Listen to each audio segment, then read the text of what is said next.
Senang sekali ya kita bisa bertemu lagi, apalagi kita sekarang sedang memasuki awal masa Prapaskah. Nah, kali ini ada satu perenungan yang menurut saya dalam banget dan penting untuk kita bahas bersama. Sebetulnya, apa sih artinya mengakhiri manusia lama dan benar-benar menyambut sebuah kehidupan yang baru? Oke, kita mulai dari gambaran yang simpel banget. Coba dibayangin Anda lagi pegang gelas yang kotor. Waktu mau mencucinya, bagian mana yang langsung jadi fokus utama Anda? Pasti dalamnya kan, bukan luarnya. Naluri kita otomatis tahu, yang paling krusial itu ya bagian dalamnya.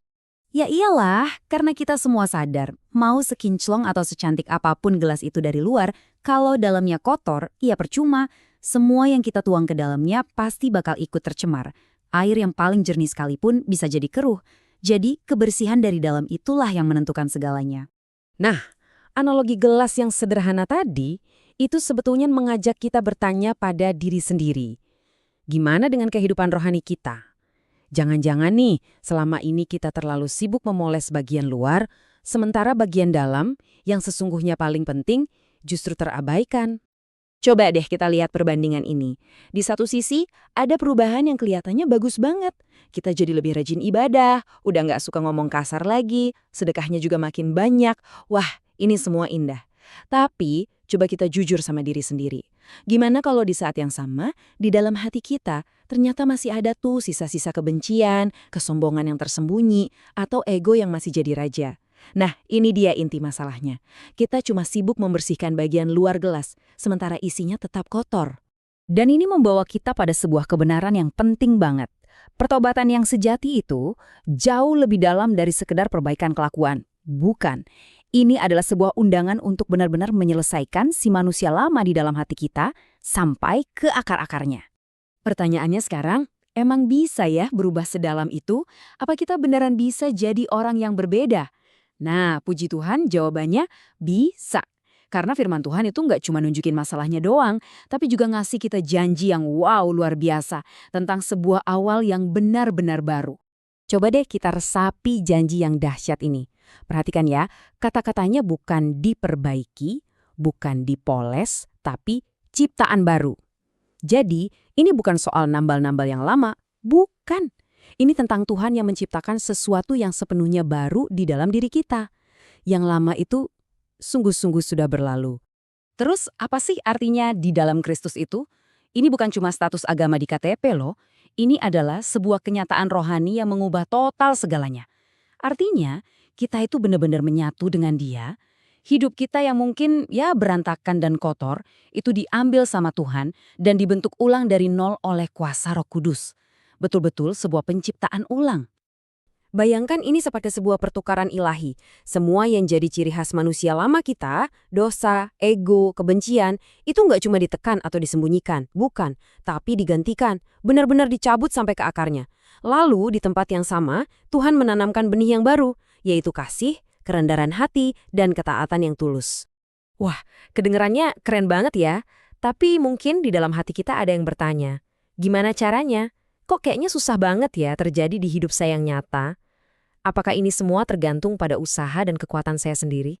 Dan disinilah letak kabar baiknya. Jawabannya, bukan. Sama sekali bukan. Ini bukan soal kita harus jadi lebih kuat atau punya tekad lebih baja. Transformasi sejati ini, teman-teman, adalah murni karya ilahi. Sesuatu yang jauh melampaui kemampuan kita sebagai manusia. Oke, kalau ini karya Tuhan, terus bagian kita apa dong? Nah, bagian kita itu simpel, merespon. Dimulai dengan pengakuan yang jujur. Tuhan, aku nyerah deh, aku nggak bisa sendiri. Dilanjutkan dengan keputusan, aku mau putus hubungan dengan hidupku yang lama. Dan yang paling krusial, sebuah undangan tulus. Roh Kudus, silahkan masuk, ambil alih. Jadilah raja di hatiku. Jadi kata kuncinya adalah mengizinkan. Paham ya? Ini bukan tentang berjuang lebih keras, tapi justru tentang menyerah lebih dalam. Kita memberi ruang seluas-luasnya bagi Roh Kudus untuk bekerja tanpa halangan, untuk membentuk kita dari dalam keluar, menjadi pribadi yang Ia inginkan. Lalu, gimana kita tahu kalau transformasi batin ini benar-benar terjadi? Jawabannya gampang.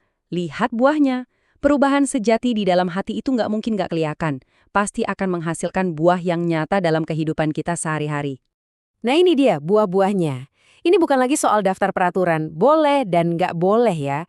tapi soal karakter yang keluar begitu saja, secara alami. Kehidupan yang diwarnai oleh kasih, yang penuh dengan kemurahan, yang gampang banget buat mengampuni orang, dan ditandai oleh kerendahan hati. Ujung-ujungnya, ini semua adalah cerminan dari karakter Kristus yang mulai bersinar melalui diri kita. Sekarang, coba kita ambil waktu sebentar. Diam sejenak. Dengan jujur, coba tanyakan pada diri kita masing-masing, apakah hidup saya saat ini benar-benar cerminan dari seorang ciptaan baru? Enggak ya? Apakah saya sudah membiarkan Roh Kudus menuntun dan membentuk saya setiap hari? Dan coba kita gali lebih dalam lagi. Buah apa sih yang kelihatan dari hidup saya? Kalau orang lain melihat interaksi saya hari ini, apakah mereka akan melihat jejak kasih, kemurahan, atau kesabaran Tuhan di dalamnya? Oke, semua perenungan ini nggak akan ada artinya kalau nggak ada langkah nyata kan? Nah, masa Prapaskah ini momen yang pas banget. Waktu yang sempurna untuk mengubah refleksi ini menjadi sebuah komitmen yang tulus dan berarti. Jadi, inilah tantangan sekaligus undangan untuk kita semua di masa Prapaskah 2026 ini. Gini deh, daripada pusing mau mengubah semuanya sekaligus, gimana kalau kita pilih satu saja buah roh? Cukup satu. Mungkin kesabaran, atau kelemah lembutan, atau sukacita. Pilih satu, dan jadikan itu doa dan fokus kita.